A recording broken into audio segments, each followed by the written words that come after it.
The city pulsated in its accelerated rhythm, indifferent to little Owen, who wandered through the crowded sidewalks with his hesitant steps. The 12-year-old boy had disheveled brown hair, falling over green eyes that once shone with vivacity, now opaque from adversity. His thin body bore the marks of a difficult life, shoulders curved by the invisible weight of loneliness, pale skin from lack of proper nutrition, and clothes that hung on his body as if they belonged to someone else. A worn-out coat, too big for his size, hid a faded t-shirt with stains that no washing could remove. He adjusted his pants, torn at the knees, holding them with one hand, while the other extended timidly toward a passing lady. "Please, I haven't eaten in 2 days." "Any coin helps to buy a piece of bread," said Owen, his voice coming out weaker than he intended, as if his body recognized that it needed to conserve energy. "Just a little food, please." Hunger made every movement a conscious effort. A freezing wind blew down the main avenue, making Owen press the coat against his body in an automatic gesture, even knowing that the thin fabric offered little protection. His stomach emitted loud sounds of protest, cruelly reminding him that it hadn't received adequate food for a long time. The last decent meal had been crumbs left by a group of tourists on a park bench. Since the death of his grandmother, the only person who really cared about him, Owen had transformed into a shadow in the big city, invisible to most people who hurried past with lives too busy to notice an orphaned boy. "I have no one to help me. I just need a little food today," he muttered to himself, while observing the incessant flow of people. "Tomorrow I'll try to find some work again. I promise." A middle-aged woman was approaching, wearing an elegant coat and carrying a genuine leather bag. Owen gathered courage, straightened himself up as best he could, and moved toward her with renewed hope. His eyes fixed on her, imagining that perhaps this person might have compassion. After all, she looked kind, with expression lines that suggested a frequent smile. He mentally rehearsed what he would say, wanting to sound polite, not desperate, even though desperation was exactly what consumed every cell of his hungry body. "Please, Mom, do you have any change for me to buy bread?" asked Owen with a trembling voice, trying to maintain what dignity remained. "I wouldn't ask if it wasn't really necessary. I'm very hungry." The reaction was immediate and painful. The woman, who moments before seemed so serene, transformed her expression into a mask of distrust. Her eyes narrowed, hands tightened the bag against her body as if Owen might try to steal it at any moment. She quickened her pace, avoiding him as if he were carrying some contagious disease. Not a word, not a look of recognition of his humanity, just the cutting silence of indifference. Owen remained standing, arms still extended in the air, feeling the weight of that rejection like a physical blow. Each refusal fed the growing fear that perhaps he wouldn't manage to eat that day. "People are afraid of me, as if I might do something bad," thought Owen, slowly lowering his arm, swallowing the knot in his throat. "I just want a little food. I don't want to hurt anyone." The flow of pedestrians continued unabated. Owen took a deep breath, gathering strength for another attempt. A man in a dark suit was approaching, walking with firm steps while talking on the phone. There was something in his posture that suggested authority and power. Perhaps it was the well-cut suit, or the confident manner in which he gesticulated while speaking. Owen calculated the right moment to approach him, waiting for him to end the call. When the man finally put the phone in his pocket, Owen approached cautiously, heart racing from the mixture of hope and fear of another rejection. "Sir, can you help me with some change for food?" he asked, trying to make his voice sound stronger this time, wanting to be noticed as a human being worthy of attention. "I'm looking for work, but today I need help to get food." The man stopped abruptly, as if he had been interrupted in important thoughts. His cold eyes landed on Owen, evaluating him from head to toe with a look that made the boy feel even smaller. The man's mouth twisted into a sarcastic smile before uttering words that cut like blades. "Go to work, kid." "There are so many bums in this city," he responded sharply, the volume of his voice attracting glances from other pedestrians. "Nobody ever gave me anything for free." The humiliation burned in Owen's chest more intensely than hunger. He lowered his head, not wanting the man to see the tears that threatened to fall. If only he could explain that he had looked for work, that he had tried to help by carrying bags at the market until being expelled by the manager, or that he had tried to wash windshields at traffic lights until being pushed away by older boys who dominated that territory. It wasn't laziness that kept him on the streets, but the cruel reality of being a child alone in a world made for adults. Owen took a step back, mumbling an apology that the man didn't even wait to hear, before continuing on his way. "I do try to work, but nobody allows me," Owen whispered to himself, wiping away a tear with the frayed sleeve of his coat. If Grandma were here, she would know what to do. She always knew. The flow of the city never stopped. Each face was a possibility. Each person passing by carried with them the chance of a small gesture of kindness that could mean so much. Owen had learned to quickly assess who might be more willing to help. He avoided groups of teenagers who frequently ridiculed him, kept his distance from police officers who had already expelled him from tourist areas, and mainly sought out older women who occasionally took pity. But today seemed particularly difficult. People walked more hurriedly than normal, many with tense expressions, looking at their watches or phones, completely absorbed in their own worlds. "Maybe I should try somewhere else. It's too crowded here and nobody has time," he said to himself as he observed the crowd. "I need to find someone who has a minute to see me." However, changing routes didn't help. Everyone ignored him or treated him as if he were an insect.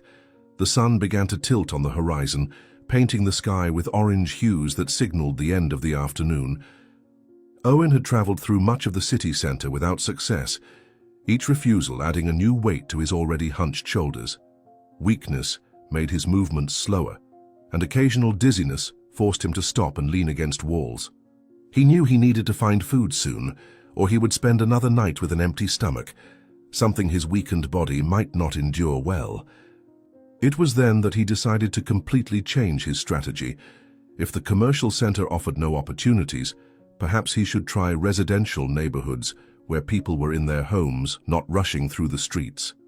"Maybe in a calmer neighborhood someone will have time to listen, to understand that I'm really in need," Owen muttered to himself as he walked toward the sunset. "I just need to find someone with a little kindness in their heart." With this new resolution, Owen moved away from the busy downtown streets. His steps led him through increasingly wider avenues where commercial buildings gradually gave way to residences. As he advanced, he noticed the change in the urban landscape.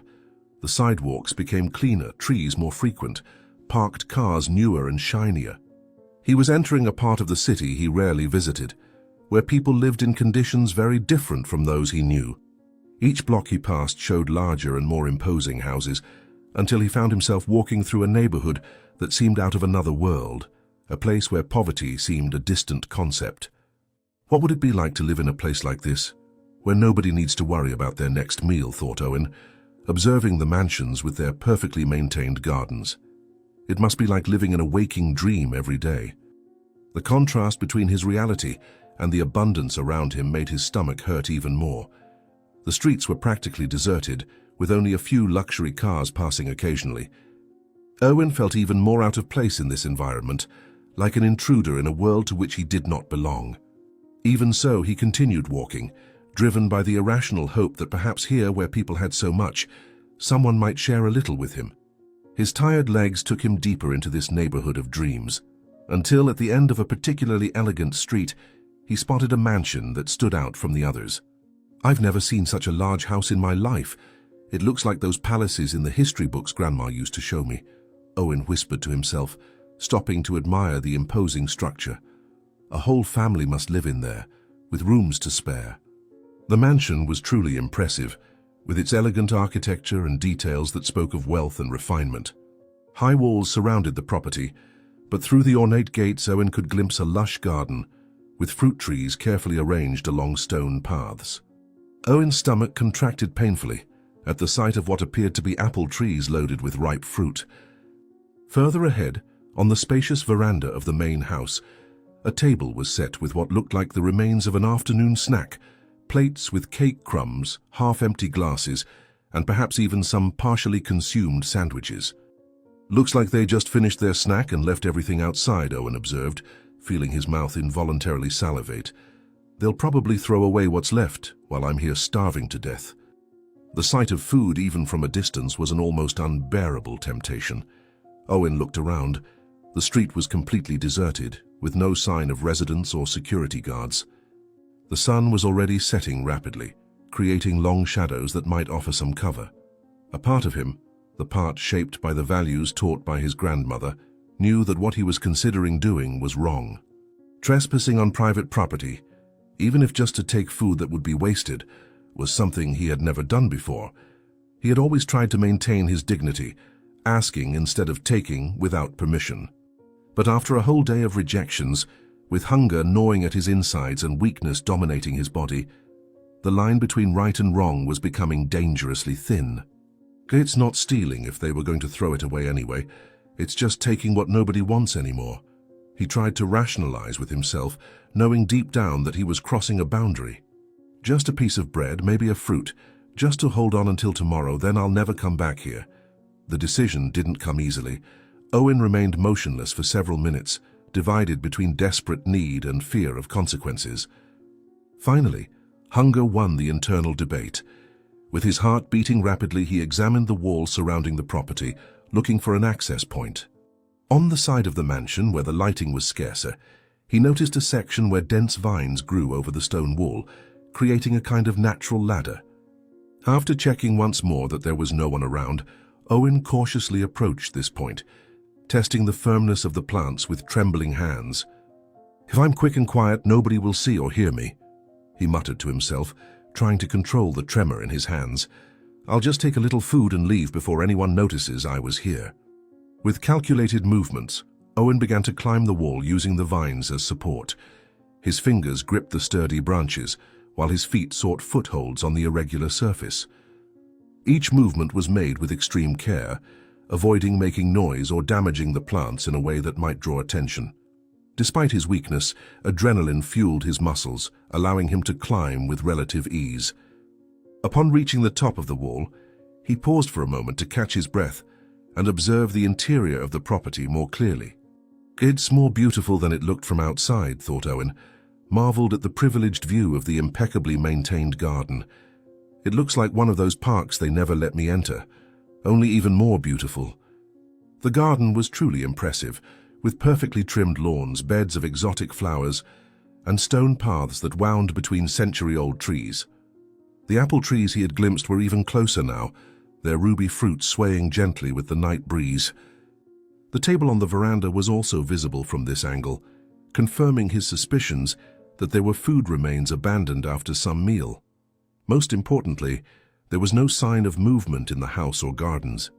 Lights were on in some windows, but heavy curtains blocked the view of the interior, and no sound indicated human presence nearby.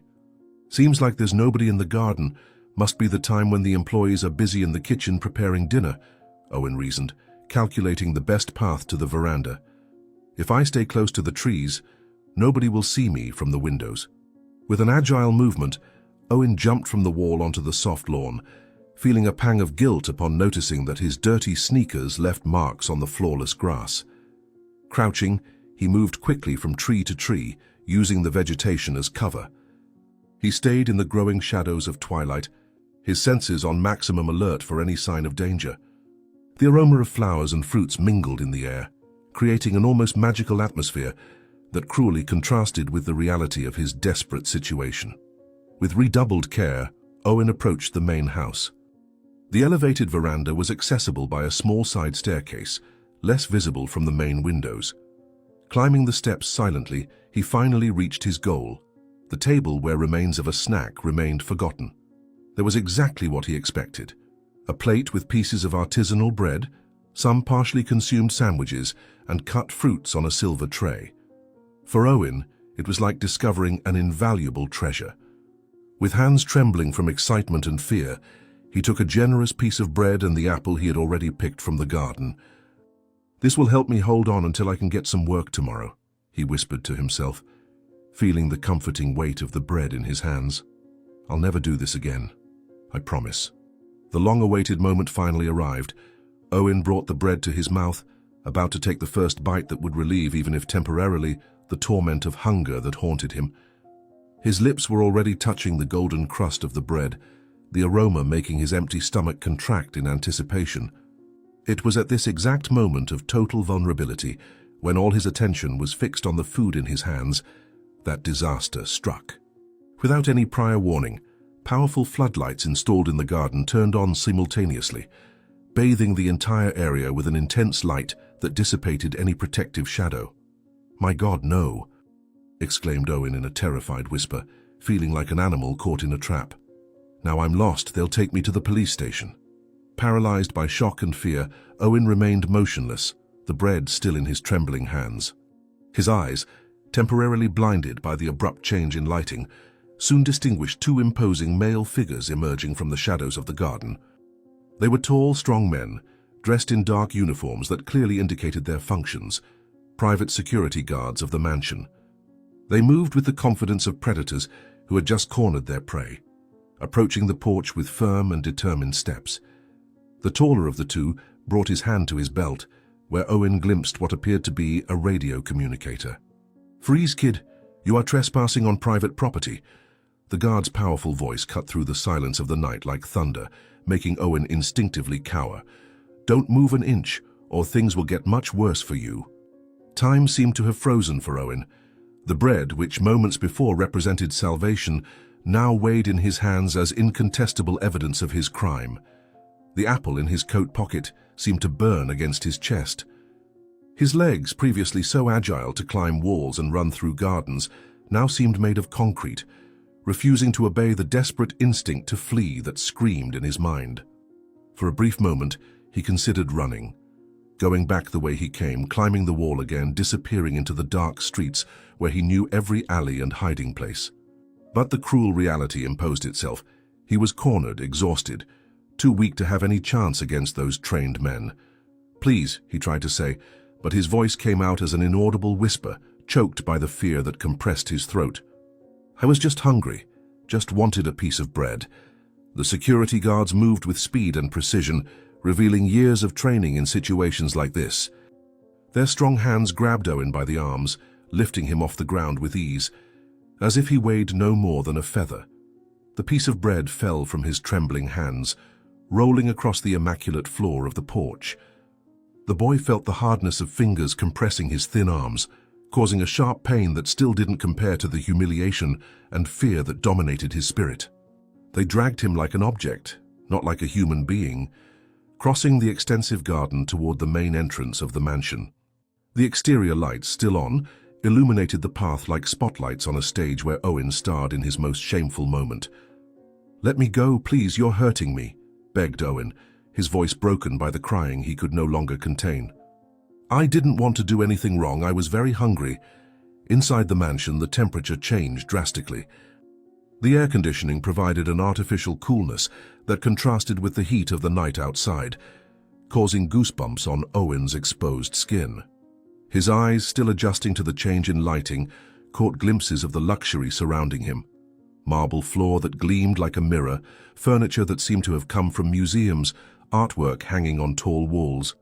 It was a completely alien world for a boy who slept under overpasses and considered a dry cardboard box a luxury on rainy days. The guards led him to the center of a majestic hall, where a crystal chandelier hung from the ceiling like a frozen cascade of light. "Stay quiet, kid. You've caused enough trouble," ordered the taller guard, without loosening his grip on Owen's arm. "If you try to run, you'll only make your situation worse, so don't even think about it." The other security guard, slightly shorter but equally intimidating, maintained an impassive expression while holding Owen's left arm. With his free hand, he reached for the phone in the pocket of his black dress pants, part of the impeccable uniform both men wore. His fingers slid across the screen efficiently, while his eyes remained fixed on Owen, as if expecting the boy to attempt some desperate maneuver to escape. The silence that followed was interrupted only by the sound of the guard's heavy shoes against the marble and Owen's muffled sobs as he struggled to maintain any shred of dignity he still possessed. "I'm going to call the police now.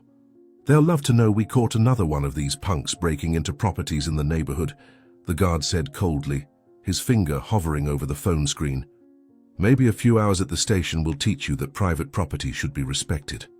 Owen felt as if an abyss opened beneath his feet upon hearing the word police. In the streets, terrifying stories circulated about street children taken to police stations, accounts of humiliation, of entire nights in cold rooms, of accusations they could never refute for lack of someone to speak for them. Desperation took over his being, fueled by the primal instinct of survival. With a strength he didn't know he possessed, he tried to break free, twisting his skinny body to escape from the guards and help the girl. "No, please, don't call the police. I promise I'll never come back here." The words exploded from his throat, laden with genuine terror. "I just wanted a piece of bread. I didn't break anything. I didn't dirty anything, I swear." The echo of his screams reverberated through the high walls of the hall, amplified by the perfect acoustics of the mansion. The sound traveled through corridors, up staircases, and penetrated closed doors, disturbing the night silence that normally reigned in that imposing residence. On the upper floor, behind a noble wooden door carved with floral motifs, someone awoke to the noise.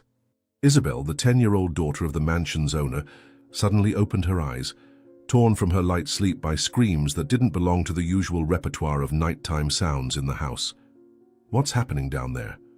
Isabel wondered, pushing aside the silk sheets and sitting up in bed. "It sounds like a child's voice. Someone is crying." Curiosity, a defining characteristic of her personality, immediately overcame any hesitation she might feel. Isabel slid out of bed, her feet finding the soft slippers perfectly positioned beside the furniture. Dressed in Egyptian cotton pajamas, she walked to her bedroom door and carefully opened it, peering into the corridor illuminated by soft wall sconces. There was no one in sight. Her father had probably not yet returned from his business trip, and the staff would be in their quarters on the other side of the mansion. The screams continued, now more distinguishable, coming from the main hall below. "Someone needs help, it seems," she whispered to herself, deciding to investigate. "Father always says I shouldn't meddle in adult affairs, but this seems different. It seems wrong." With silent steps, Isabel traversed the extensive corridor, decorated with valuable paintings and ancient tapestries collected by her father during his travels around the world. The mansion, which normally seemed welcoming and familiar to her, now had a mysterious air under the nightlight. Upon reaching the top of the main staircase, an architectural masterpiece made of white Italian marble, with railings crafted in dark wood and gold, she knelt and peered through the ornate bars. The scene below made her childish heart tighten, a boy, appearing not much younger than herself, being held by 2 security guards. Even from a distance she could see he was dirty, thin, wearing worn clothes many times larger than his size, and crying uncontrollably. He looked so scared and so thin, thought Isabel, feeling an immediate empathy for the stranger. Why are the security guards holding him like that? He doesn't look dangerous, he just looks afraid. The privileged education Isabel had received always emphasized values such as compassion and social responsibility. Her father, despite being strict in many aspects, had taught that their fortune brought with it obligations toward the less fortunate. Of course, these teachings normally manifested in generous donations to charitable institutions and benefit events, not in direct interactions with the real poverty that existed beyond the high walls of the property. This was perhaps the first time Isabel saw up close the social disparity that her private tutor had so often mentioned in her social studies lessons. "I need to do something, I can't just watch," she decided firmly, rising from her crouched position. Moved by an impulse of justice that only a child can feel in its purest form, Isabel stood up and called the attention of the men below. Her voice, normally sweet and controlled as she had been taught by her etiquette instructor, came out loud and imperative, surprising even herself with its intensity. The command resonated through the wide space of the hall, momentarily freezing the action unfolding below. "Stop! What are you doing to him?" shouted Isabel, gripping the railing with her small hands. "Why are you hurting this boy?" The security guards looked up, surprised by the unexpected interruption. Their expressions quickly transitioned from confusion to recognition, and then to embarrassment at being questioned by the boss's daughter. The grip on Owen's arms loosened slightly, allowing the boy to raise his head to see who had interceded for him. His eyes, red from crying, met the figure of a girl approximately his age, dressed in sleepwear that probably cost more than everything he had ever owned in his life. There was something in her posture, an innate confidence that comes from never having known true adversity, that contrasted drastically with his own existence. "Who is she?" thought Owen, momentarily forgetting his despair. "Why is she trying to help me when she doesn't even know me?"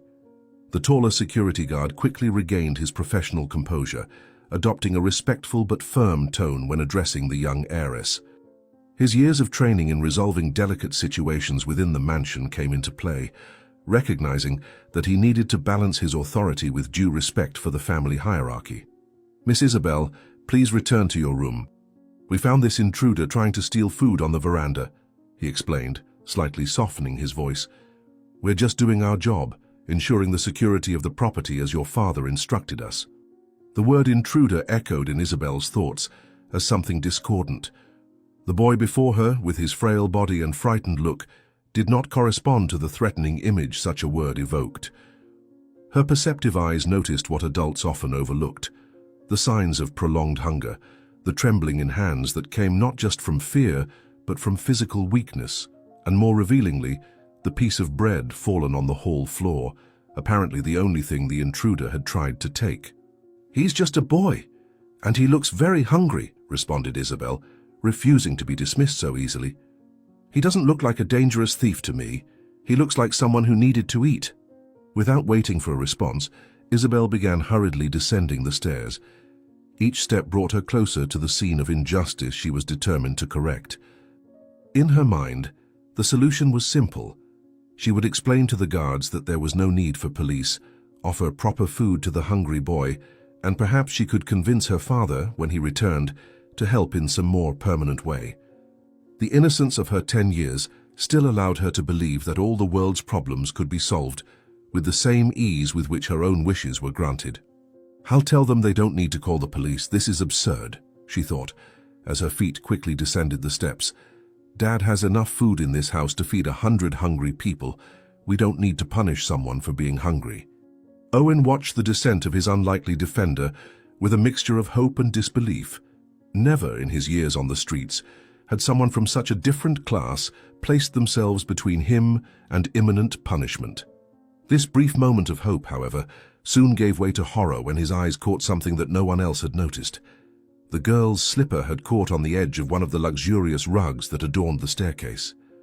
Isabel, too focused on her objective and moving too quickly, didn't notice the obstacle until it was too late. "Watch out for the rug!" Owen tried to shout, but the words had barely left his mouth when the inevitable happened. "You're going to trip!" Time seemed to cruelly decelerate in that moment. Isabel felt her foot caught, tried to regain her balance, but her body was already propelled forward by the momentum of the rapid descent. Her arms flailed in the air, uselessly seeking the railing that was too far to reach. The expression on her face transformed from determination to surprise, and then to pure terror, as gravity took complete control of the situation. The first impact was against the hard marble steps, followed by a sequence of tumbles that seemed endless. "No, no, no," thought Owen, watching helplessly as his heart seemed to stop. "This is my fault. All of this is my fault." Isabel's small body rolled down the remaining steps in a sequence of muffled impacts, each one reverberating through the silent hall like distant thunder. The security guards, momentarily paralyzed by shock, released Owen simultaneously and ran toward the staircase, but they were too slow to intercept the fall. Finally, after what seemed like an eternity, but in reality was only seconds, Isabel hit the hall floor and lay motionless. A deadly silence took over the mansion, a dense silence, loaded with potential tragedies and irreversible consequences. "Help!" The girl fell. Owen's desperate cry broke that deafening silence, echoing off the walls like an alarm. "She needs help! Quickly!" The world around Owen seemed to be disintegrating. In a matter of minutes, his already desperate situation had transformed into something infinitely worse.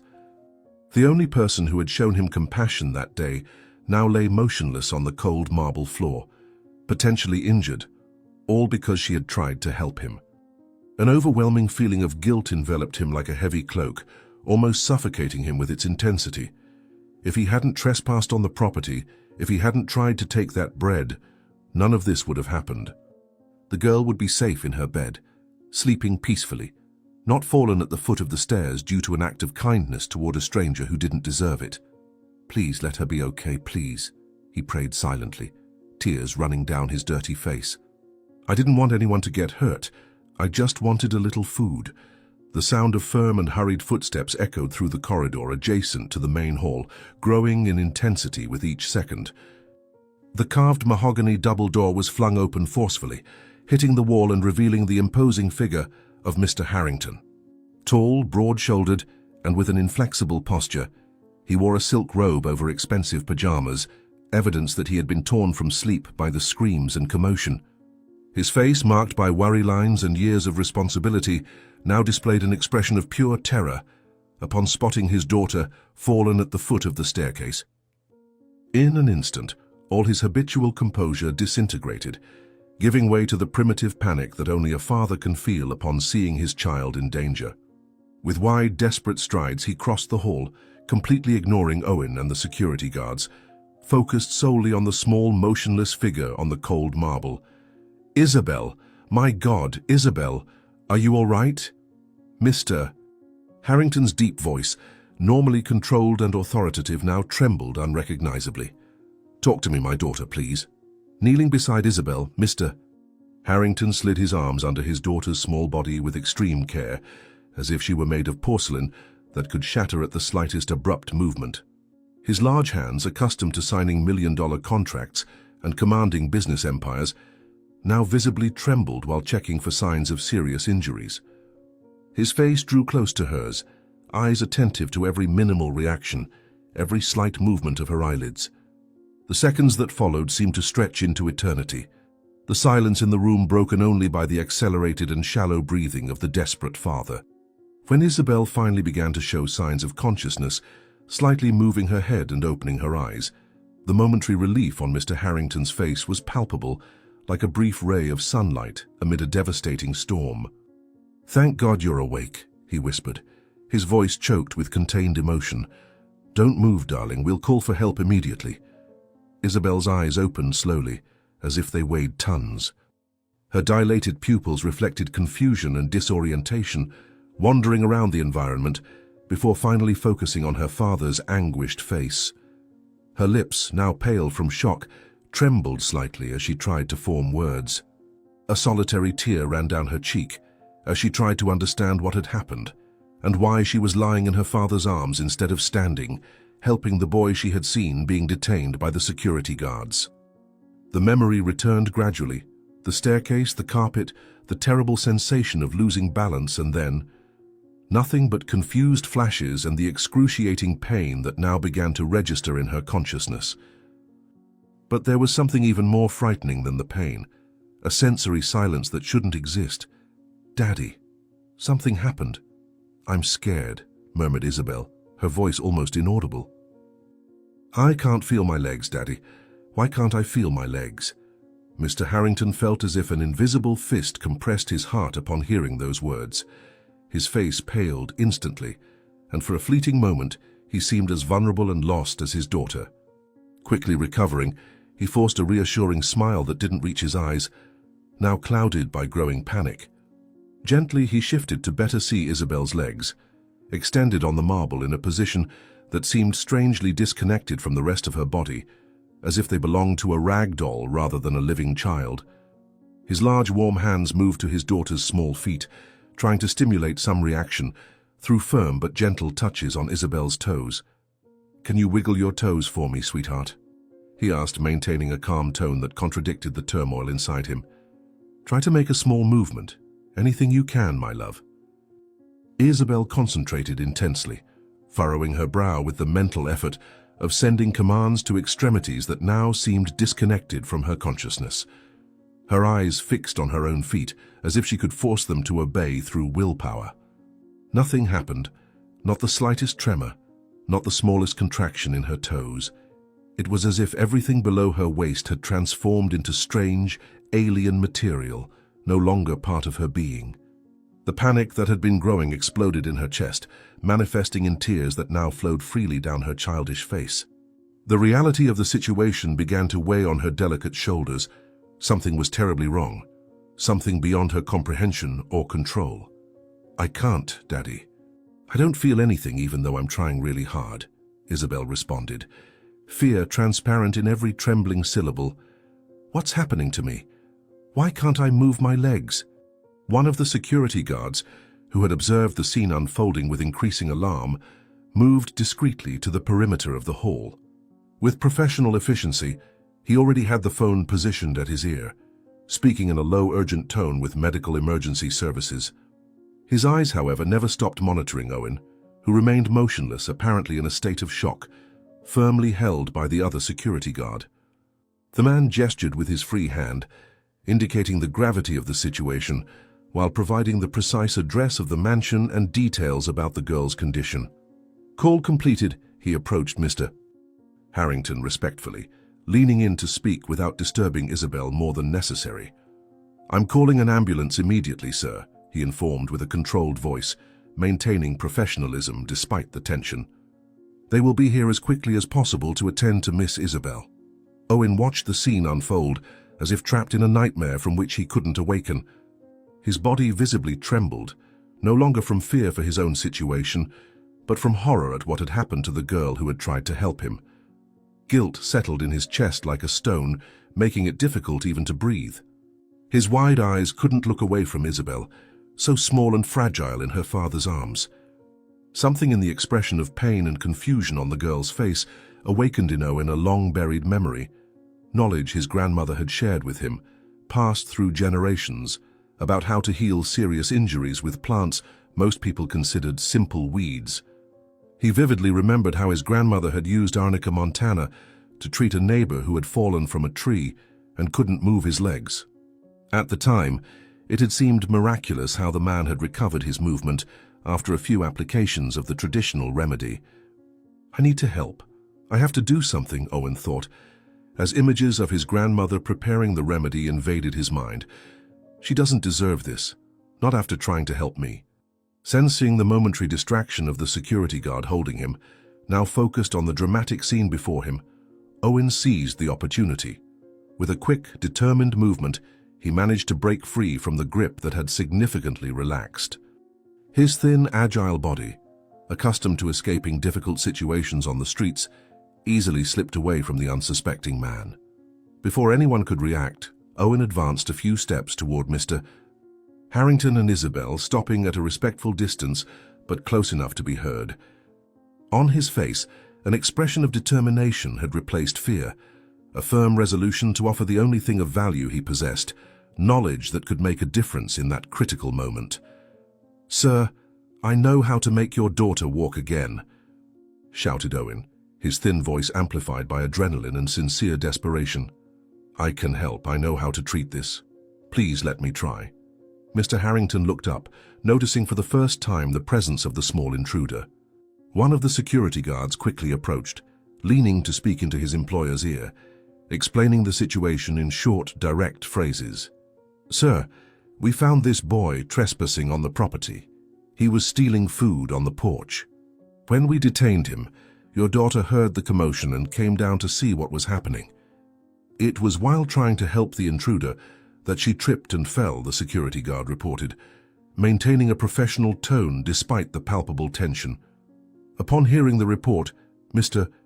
Harrington's face, already contorted with concern, instantly transformed into a mask of indignant fury. The connection was immediate in his mind.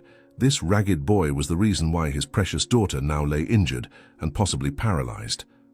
Every line in his face hardened, his eyes darkened with a primitive rage that he rarely allowed himself to show. Even without standing up, his presence became even more intimidating, emanating an aura of authority and power, accustomed to being obeyed without question. His expression clearly conveyed what words could not, that if he weren't holding his injured daughter, his reaction would be much more physical. "How dare you?" The tone of his voice was low, dangerously controlled, but laced with venom. "My daughter is injured because of you.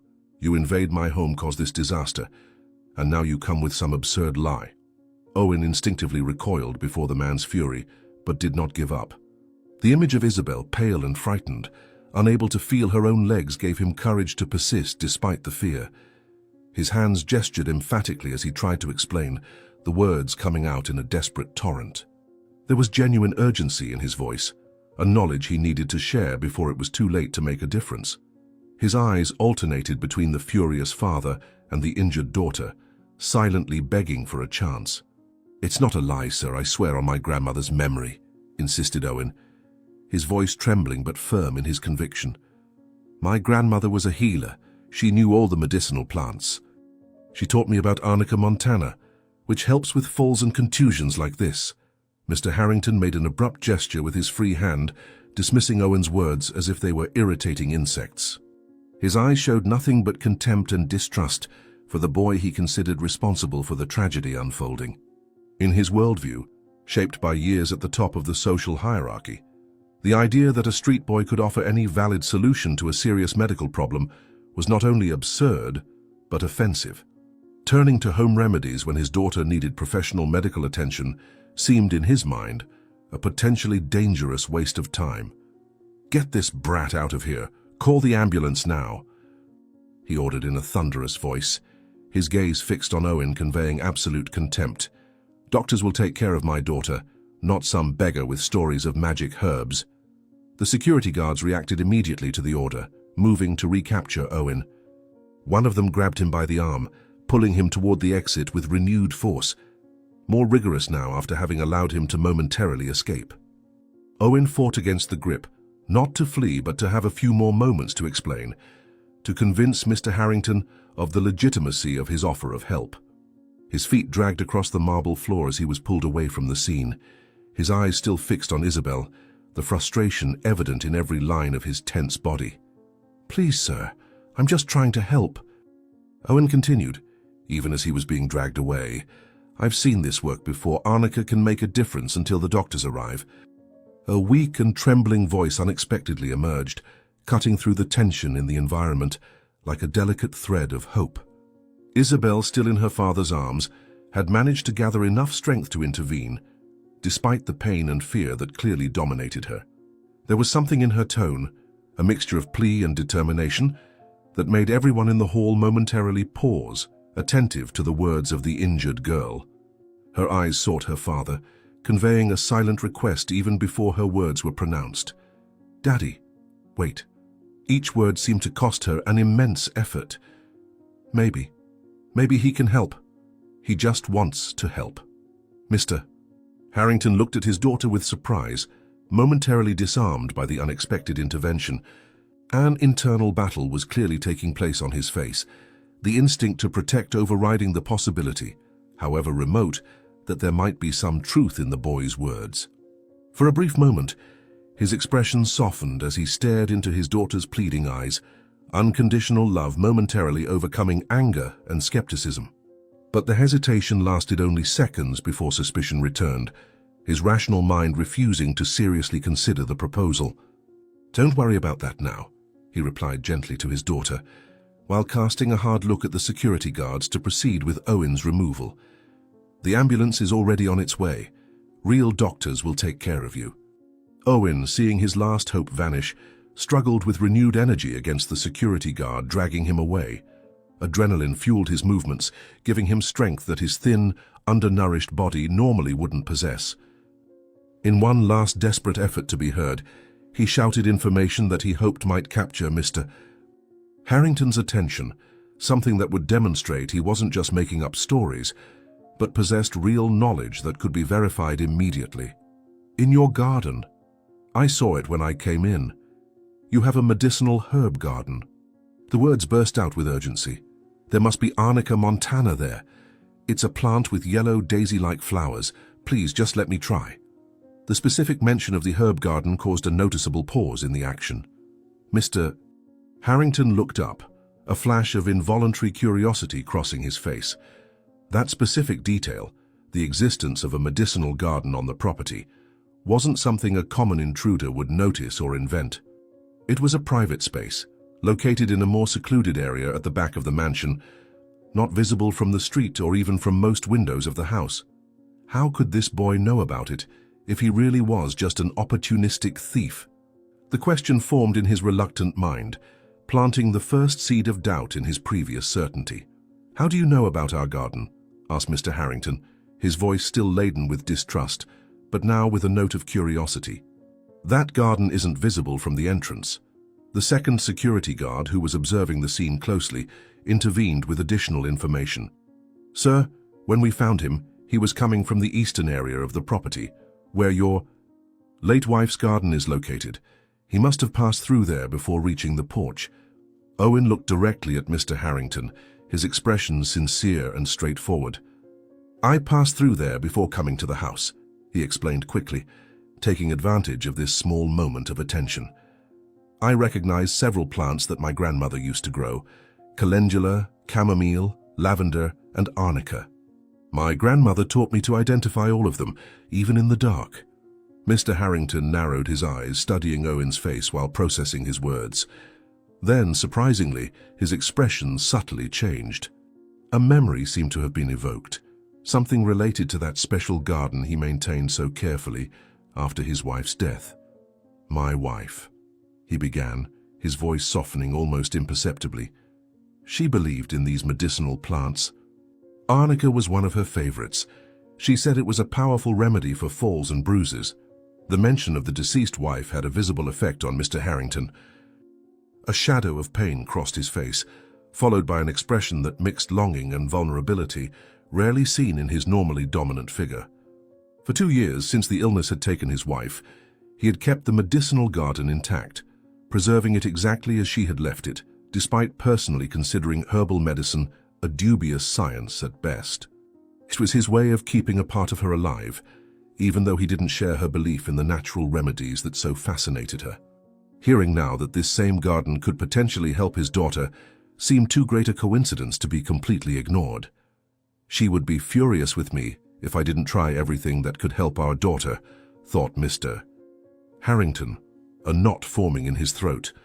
Even if it seems crazy, she would have insisted on trying. The security guard who had called the ambulance approached again, checking his wristwatch with evident concern. His expression conveyed less than ideal news even before speaking, causing an even tighter grip in Mr. Harrington's already anguished chest. The information came in a low tone, but clear enough for everyone in the hall to hear in the tense silence that had settled. The ambulance will take at least 20 minutes to get here, sir, he informed with evident regret. There was an accident on the main avenue that's congesting traffic. 20 minutes. The number echoed in Mr. Harrington's mind like a sentence. 20 minutes with his daughter lying down, possibly with a spinal cord injury that each second could aggravate. 20 minutes of helpless waiting, observing the fear in Isabel's eyes grow with each moment without professional help. The dilemma tortured him internally. Trust the words of an unknown street boy or simply wait, when waiting itself could mean permanent damage. The decision weighed on his shoulders like never before. It wasn't a $1 million contract or a business merger, but the future mobility of his only daughter that was potentially at stake. After a moment of agonizing hesitation, Mr. Harrington's eyes met Owen's. "Bring this herb," he finally ordered, his voice a mixture of authority and vulnerability. "But if this worsens her condition, you'll answer for it, boy." The gardener moved immediately, quickly heading toward the back of the property. Owen felt relief flood his tensed body, not for being free, but for the chance to truly help. In his heart, a certainty grew. He was about to apply the knowledge his grandmother had worked so hard to pass on to him for a truly noble cause. Minutes later, the security guard returned with a small bouquet of yellow-flowered plants, their dark green leaves still moist with night dew. "That's it," Owen confirmed, his eyes shining as he recognized the plant. "I need access to the kitchen to prepare it properly, with boiling water and a clean cup." Under the vigilant escort of the security guard, Owen was led to the mansion's luxurious kitchen. The environment, with its state-of-the-art stainless steel appliances and impeccable marble countertops, was as strange to him as it would be to a time traveler. Still, his movements became surprisingly confident and methodical as he began the preparation. His small, dirty hands worked with surprising precision, carefully separating the flowers and leaves before placing them in the water that was beginning to boil. Each step was executed with almost ritualistic reverence, as if he were performing a sacred ceremony, taught through generations. As he worked, he explained the process aloud, partly to calm his own nervousness, partly to provide transparency that might alleviate the distrust still evident in the eyes watching him. "My grandmother used to say that arnica needs to be boiled for exactly 3 minutes, no more, no less," Owen explained, carefully watching the wall clock. Then it needs to cool until it's lukewarm so it doesn't burn inside, but it still needs to be hot to release all the medicinal properties. In the main hall, Mr. Harrington remained beside the sofa where Isabel had been carefully transferred. He held his daughter's small hand between his, as if through that contact he could transfer his own strength to her.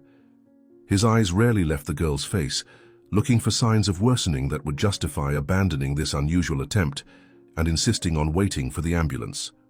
But with each passing minute, he saw the fear grow in Isabel's eyes and his own anguish multiplied exponentially.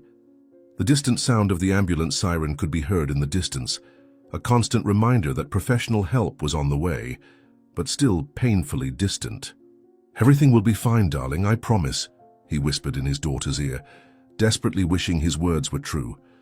"We're trying everything to help you feel better quickly." After what seemed like an eternity, Owen returned to the room accompanied by the security guard. In his hands, he carefully carried a fine porcelain cup from which emanated a perfumed steam and a yellowish-green hue that revealed its contents. His expression was serious, concentrated, as if he carried not just a tea, but the weight of responsibility for a life. He cautiously approached the sofa, aware of the intense gazes that followed each of his movements. When he was about to offer the drink to Isabel, Mr. Harrington intercepted his movement, extending his hand to take the cup. "I'll taste it first," he declared, in a tone that admitted no contestation, his eyes fixed on Owen's. "I need to be sure there's nothing harmful here." Owen quickly backed away, protecting the cup as if it were a fragile treasure. His reaction wasn't one of guilt or fear, but of genuine concern. In his eyes there was only sincerity when he shook his head emphatically, trying to explain why that seemingly reasonable action of the protective father could in fact compromise the entire treatment. His voice came out firm, surprisingly authoritative for such a young boy in such a precarious situation. "No!" exclaimed Owen, holding the cup out of Mr. Harrington's reach. The tea was prepared specifically for her type of injury, in the right dosage for her size and age. For a healthy adult, it can cause dizziness or discomfort. She has to be the one to drink it. For long seconds, Mr. Harrington's eyes pierced Owen's, as if trying to see through them into the boy's soul, looking for signs of deception or ill intent. The entire hall seemed to have frozen in that moment of crucial decision. The security guards tense, ready to intervene, the gardener watching with cautious hope. Isabel lying down, her eyes alternating between her father and the strange boy, offering an unexpected solution. Finally, something in Owen's gaze, a combination of confident knowledge and sincere compassion, seemed to satisfy Mr. Harrington's scrutiny. With an almost imperceptible sigh, he stepped back slightly, giving silent permission for Owen to proceed. "If this harms my daughter in any way." He let the threat hang unfinished in the air, his low tone more intimidating than any shout. "You understand what I'm saying, don't you?" Owen swallowed hard at the intensity in the man's voice, but nodded firmly, understanding perfectly what was implied in those words. It wasn't just a threat, it was a promise of severe consequences if anything went wrong. Still, his confidence in the knowledge inherited from his grandmother outweighed his fear of retaliation. Approaching Isabel again, he knelt beside the sofa, leveling with her. "I know, sir. Trust me, please, your daughter tried to help me. This is the least I can try to do," Owen responded simply, before turning his attention to Isabel. "It will be bitter, but you need to drink it all, to the last drop." With surprisingly steady hands for someone so young and under such pressure, Owen gently supported Isabel's head and brought the cup to her lips. The girl hesitated for just a moment before starting to take small sips of the yellowish liquid. Her face contorted into a grimace as she tasted the intensely bitter tea, but she continued drinking obediently under the boy's encouraging gaze. Each sip seemed like a battle against the natural instinct to reject that unpleasant taste, but Isabel persisted until the cup was completely empty. Owen then withdrew, watching her attentively, as if expecting some magical transformation to occur immediately. "There, you were very brave," Owen praised, placing the empty cup on the floor beside the sofa.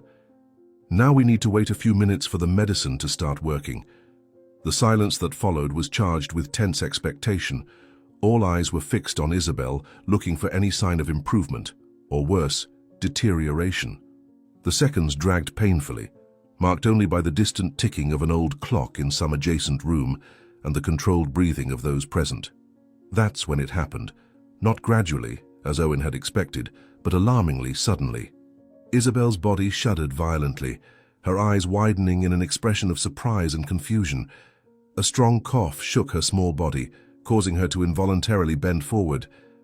Before anyone could react, her eyes rolled back and closed completely, her body falling heavily, apparently unconscious. "What have you done?" shouted Mr. Harrington, his face contorted into a mask of terror. "What did you give my daughter?" Mr. Harrington's roar still reverberated off the walls of the room when suddenly something unexpected happened.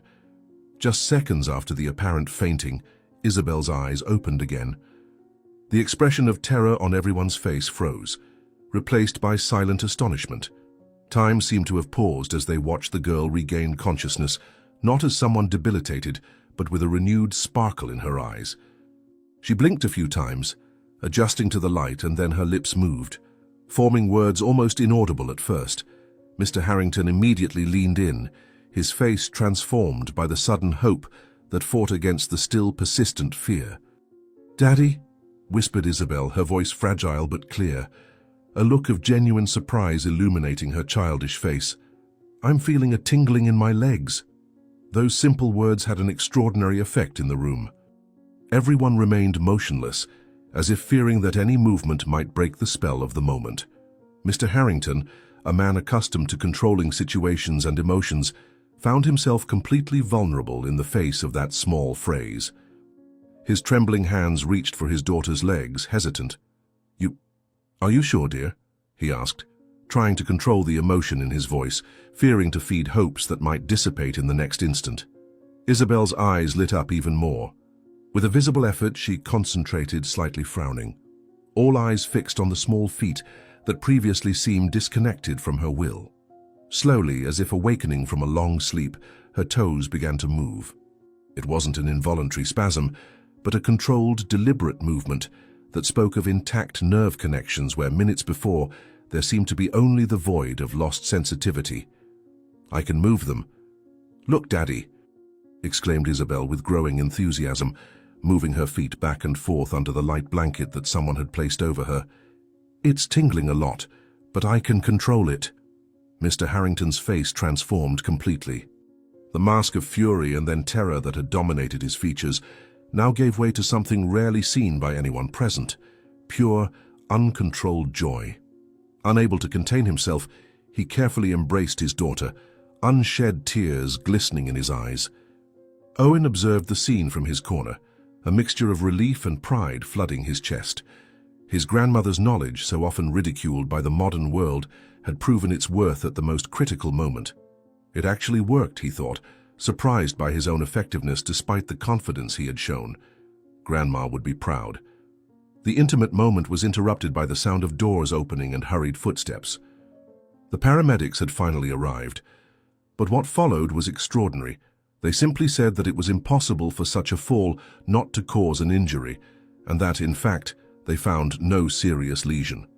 Despite the skepticism, the millionaire realized that the boy's intervention had saved his daughter.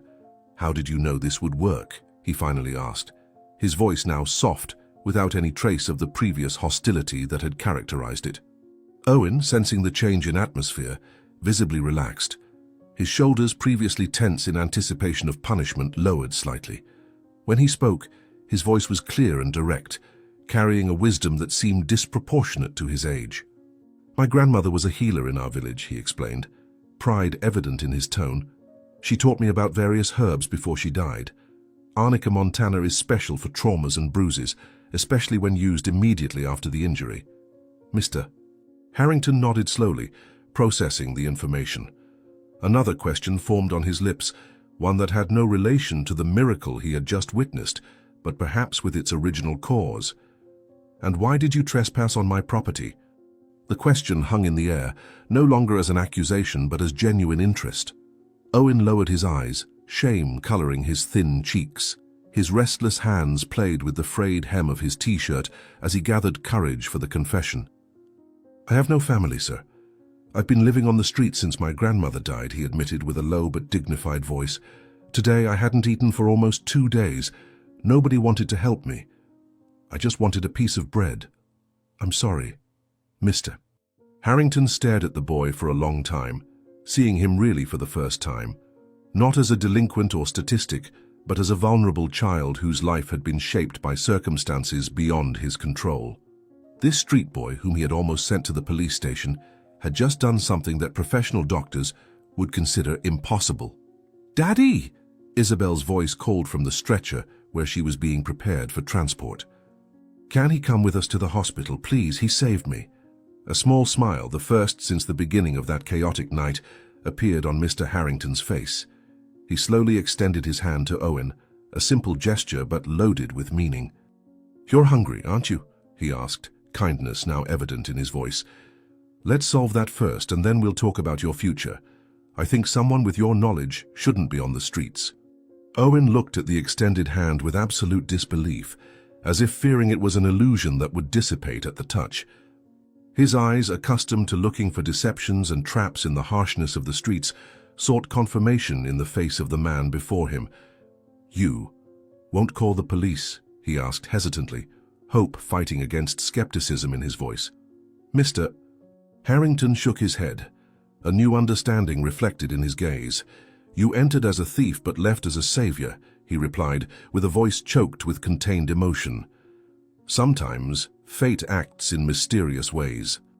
3 months have passed since that night that forever changed the fate of 2 such different lives.